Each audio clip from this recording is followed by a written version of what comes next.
Hello mga kabibig! Welcome back sa ating bagong YouTube channel. Ito ang pinakamaingay na YouTuber sa balat ng YouTube. Ako si Kabibig, maglabag-labag na dyan with evidence. So ito na. Nung time na nireject ng ICC ang interim release sa Tatay Digong, nasaktan tayo para nawalan tayo ng pag-asa na makauwi sa Tatay Digong. Feeling natin, pinagdamutan tayo ng tadhana. Pero, unti-unti nang nakikita natin ang liwanag sa kaso ni Tatay Digong. Parang mababasura na ito. Halak! Talaga kabibig? Hindi. We're praying na sana mababasura itong kaso ni Pangulong Duterte na nandyan sa ICC. Ito na kabibig ha. Grabe. Parang powerful yata yung prayers eh. Parang nakalimutan yata ng mga kademonyuhang mga bashers at trolls at mga kontra sa mga Duterte na magpasalamat sa Panginoon. Ito na ang good news. Ay nako. Ay, ready na ba kayo? Ito na. Ito natin ha. Ang ICC mga kabibig, ito na. Ang nangyari dito, latest ICC update. ICC judges disqualify ICC prosecutor Khan from Duterte case. Court document shows. Nako, goodbye na pala itong si Khan. Goodbye bunot na. Na-disqualify na. Big good news yan. Good news talaga to mga kabibig. Sino bang natural? Good news to. At talagang, of course naman, dapat i-disqualify ang taong ito. Nabasa yun na ha. Nabasa yun na kabibig. Na-disqualify na si Karim Khan. Sabi dito mga kabibig, basahin natin ha. Ito sa ICC, the Appeals Chamber of the International Criminal Court, having before it the defense request to disqualify Chief Prosecutor Karim Khan of August 6, 2025, a public redacted version was registered on August 7, 2025, pursuant to Regulation 13.1 of the Regulations of the Court, renders the following. The presiding judge for the proceedings with respect to the above-mentioned request is Judge Luz del Carmen Ibanez Carranza. Nangyari dito mga kabibig, disqualify si Karim Khan. Nako, isang malaking celebration to. Sabi na iba, ay nako, mag-celebrate kayo, hindi, wala pang ang klaro dyan. Na-disqualify yan si Karim Khan kasi may mga kaso yan. Of course, para naman sabihin ng ICC na walang bahid politika. Para sabihin talaga na, fair ang ICC. Pero malaking congratulations pa rin to ha sa defense team ni Pangulong Duterte kasi talagang napakick out nila si Karim Khan. Talagang napadisqualify nila si Karim Khan. Knowing si Karim Khan, may mga kaso din ito. Di ba? Kung sabihin nyo si Pangulong Duterte halang ang bituka, itong si Karim Khan sobrang kademonyuhan ang ginawa niya. Pati yung kapatid daw, may kaso rin. Di ba? Tingnan nyo kabibig, may karma talaga sa mga taong ganid, abusado at mga demonyo. Ay, grabe talaga. Parang galit ka na kabibig.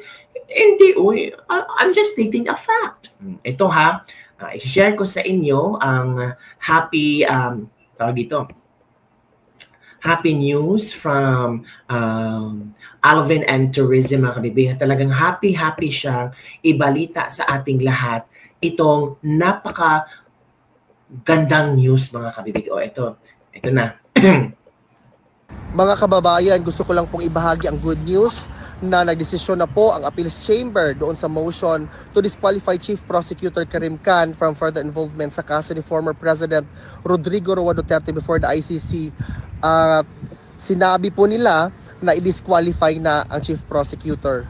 He can no longer be involved dito sa kaso at the Deputy Prosecutor niyang will take over. Nakitaan po ng korte na with respect to the role of the Chief Prosecutor, the impartiality was compromised kasi nga po si Chief Prosecutor Khan nagrepresenta ng mga alleged victims rather ng kaso which are hurled against the former president.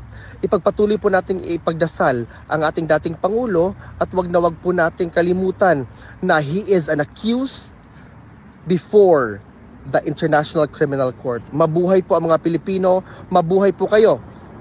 Lead Counsel Attorney Nicholas Kaufman, maraming salamat po sa inyong talino at napakahusay na ginawa kasabay na ng buong defense team. Ilaban po natin ito hanggang sa dulo.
Pasensya kabibig, hindi ko nabasa. Ay, pasensya na nag-mute pala ako. Sometimes mga kabibig, sabihin ko ha ulit, sometimes saan tayo sa mga pangyayari ni Pangulong Duterte, feeling natin parang pinabayaan ng Panginoon sa Pangulong Duterte kasi how many days na siyang nakulong sa ICC detention unit, sa cell. Pero ngayon parang maganda ang sana tuloy-tuloy ang ganda ng news na ito. At we're praying na ang tawag dito, mauwi na sa Tagadigong, mauwi na siya ba? At the same time, hindi siya ma-convict. Mabasura ang kaso ni Tagadigong sa ICC. Pero itong si Conte, hindi pa rin nawawala ng pag-asa. Kung tayo mga kabibig, hindi tayo nawawala ng pag-asa, we keep on praying na sana makauwi sa Tagadigong. Si Conte din, hindi rin nawawala ng pag-asa na si Bato de la Rosa ay mapadala nila sa ICC. Susunod na daw si Bato de la Rosa. Ay eto ang interview niya mga kabibig. Confident si si Attorney Conte. Confident siya. Malapit na yan si Bato. Hala, grabe ha.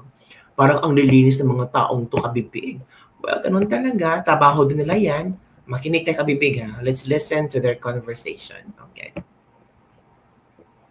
If ever mapupush pa yung trial, if ever by next year pa. Pero while we are waiting for that, are there other arrests that are coming? Particularly sila, yung mga nandoon sa case, sila Senator Bato de la Rosa, Senator Bongo. Well, I would say the one for Senator Bato de la Rosa is long overdue. He should have been arrested. He should have been issued a warrant of arrest at the same time as Duterte. Kasi sila ang ulo ng tokhang. Yung isang nagsasalita, yung isa ang nagsasagawa. Kaya yung kay Bato de la Rosa, it's only a matter of time. The fact that he has also been mentioned in several documents already, not only because of his statements, but because of what he has done, is indicative that the ICC looks at him as a co-conspirator or co-perpetrator also. Ang mollifying naman dyan, na parang, sige, ba't mga ba ang tagal? Ang sabi nila, well, in cases or situations, there could be at most, in other situations, up to 6 accused in a particular situation. Kumbaga, what happened in the Philippines, up to 6 accused, kasi that's what happened in other countries. But to take note, there are 16 other cells in the detention facility. Ito, kasya pa kung aabot ng 16 akusado sa Pilipinas. Pero yung kay Bato de la Rosa, it's only a matter of time. If ever mapupush. It's only a matter of time, sabi ni Conte, mga kabibig. it's only a matter of time ay magkaroon na naman ng warrant of arrest si Bongo. May chika din dyan si Trillanes Kabipik. Alam mo naman, konti, Trillanes, yun talaga ang mga Pero gusto talaga nila maging successful sila. Ito, Kabi, makinig tayo. Nakalap ko na impormasyon na si Bato de la Rosa siguro within the next few months may issue siya ng warrant. Then hopefully sabay or probably just a little later si Bongo. Sila yung kasi sila yung integral elements dun sa dun sa EJ case Si Digong yung nag-uutos, si Bato yung nag-implement sa PNP, naman yung... So, okay lang pala nila Trillanes, no, na rampant ang droga sa Pilipinas. Diba? Kasi talagang they're trying their best na makulong si Bato, si Bongo, si Duterte. They're trying their best. Paymaster dito sa kabila, si Bongo. Ang tanong ng maraming people, bakit hindi sinampahan ng kaso sa Pilipinas si Bato, si Bongo, at si Pangulong Duterte? So it means tayo, mas pinapaniwalaan natin ang hustisya sa ibang bansa. Mas paniniwalaan pa natin kung gaano nila gagawin ang hustisya sa ibang bansa. Mga kabibi, di ba? Yun na nga. Yun ang sinasabi ko. Nakalerking mga taong to. Diba?